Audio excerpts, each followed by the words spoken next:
Daming nangyari sa basketball world mga idol. Katatapos lang nung World Cup tapos Asian Games pa nung Gilas. Ang collegiate basketball dito nagsimula na rin. May bagong manggugulat sa mundo, sobrang daming nangyayari.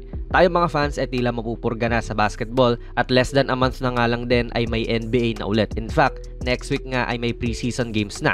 Kaya ito ang ating unang roster breakdown para sa paparating na season at unahin na natin ng Phoenix Suns. Reminder lang na mayroon ng Big 3 itong Phoenix with KD, Booker at Bradley Beal leading the team. Positionless basketball na nga po, pero para lang sa roster breakdown na ito, para sa point guard si Devin Booker. Yes, kahit andyan si Beal, napabalita na expected na si Book nga po ang magiging primary ball handler ng Phoenix. At babakapan din siya ni Jordan Goodwin na nakuha nila sa Bradley Beal trade.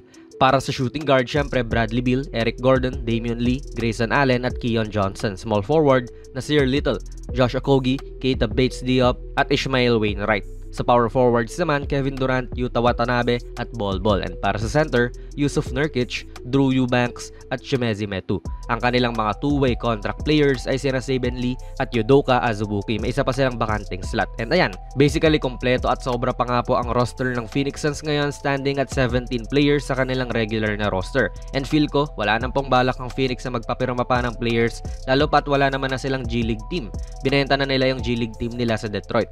Anyways, ang una mo syempreng mapapansin sa team na ito ay wala silang pure point guard. Syempre, inichapwera nga nila si Chris Paul na pure point guard So going back doon sa balita na si Booker nga po ang magiging point guard or primary ball handler nila, magiging challenge to sa kanya. Yung extra ball handling duties nagkakaroon din naman ng parte sa pagkapagod mo and baka maapektuhan din yung scoring efficiency niya nito. Pero andyan pa rin naman si Bradley Beal na sanay din naman na nasa kamay niya ang bola noong nasa Wizards pa siya. Pero because of scoring naman yon, hindi yung magpapaandar ng opensa ng team. Even sa backup point guard hindi mo masasabing mayroon ng Phoenix dahil hindi pa naman proven na backup PG itong si Goodwin Although may chance siya rito na patunayan ang sarili niya. Kapag sinabi mo kasing mga backup point guards sina Tyus Jones, Dennis Schroeder or even Jose Alvarado ang maiisip mo. At hindi mo naman mahahanay si Goodwin sa mga likes nila. And combo guard pa nga itong si Goodwin For sure, ang magiging 6-man ng team na ito ay si Eric Gordon. Pero kakayanin pa kaya niya yung ganitong klaseng role sa age 35 season niya? Noong playoffs itong nakaraan para sa Clippers, tumira nga lang to ng 40.9% from the field na hindi naman efficient. Dito niya rin naitala ang playoff low average niya na 10.2 points per game. So considering na mas tumanda na siya, baka lalo lang bumabayan. Pero syempre, iba naman ngayon dahil may 3 star siya na makakasama. Asahan natin na marami rin naman siyang magiging open look sa makukuha rito sa Phoenix dahil ang depensa ay nakatuon syempre kina Book at KD. Pwede rin si Grayson Allen ang maging 6-man nila. Sa star-studded na lineup na ito parang wala yung pinaka-defensive stopper nila. Yung mga likes na Draymond or Marcus Smart. Wala akong nakikitang ganitong klaseng player sa kanila and ang pinakamalapit na ay itong sina Josh Okogie at Nasir Little. Pwede rin si Keita Bates-Diop at mas lengthy player siya. I can really see Bates-Diop na mabababad sa team na ito at paminsan nga baka siya pa ang mag-small ball center para sa kanila. Marami siyang kayang ibigay sa table.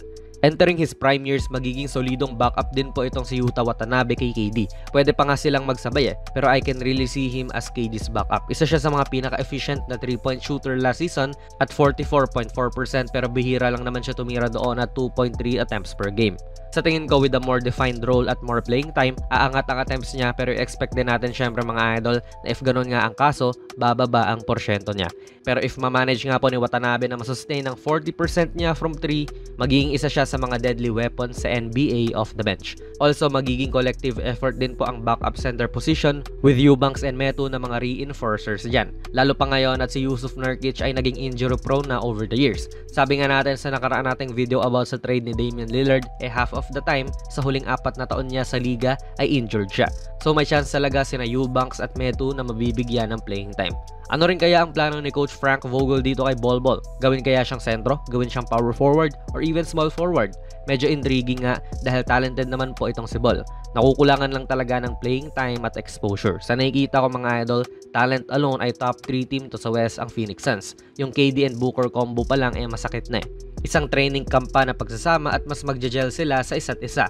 Samahan mo pa nung Nurkic pati Beal, ang magiging problema nyo na lang ay hindi sapat ang isang bola para makatira silang lahat. Challenging oo naman, pero on paper, mga shooter naman tong mga to. Mga highly skilled player naman yung mga to, so mukhang sa opensa ay hindi sila gaanong magkakaroon ng problema the way I see it. Sa depensa, doon talaga tayo nagre-raise sa mga questions dahil mukhang dito sila mabubutasan ng mga kalaban nila. Wala silang parang lockdown defensive type player talaga. Meron isa o dalawa, pero wala yung tipong a-anchor ng team defense nila. Tignan natin kung paano ang gagawin ni Coach Frank Vogel sa ganyang problema. Ano ang masasabi niya sa Phoenix Suns team na ito mga idol? Pasok kaya ito sa finals? Ilagay nyo lang po ang inyong mga komento sa ating comment section down below. Kung nagustuhan nyo po ang ating video ay pipindot na lang idol ng like button, mag-subscribe ka na rin sa ating channel at ako nga pala si Jonas PB and as always, hanggang sa muli.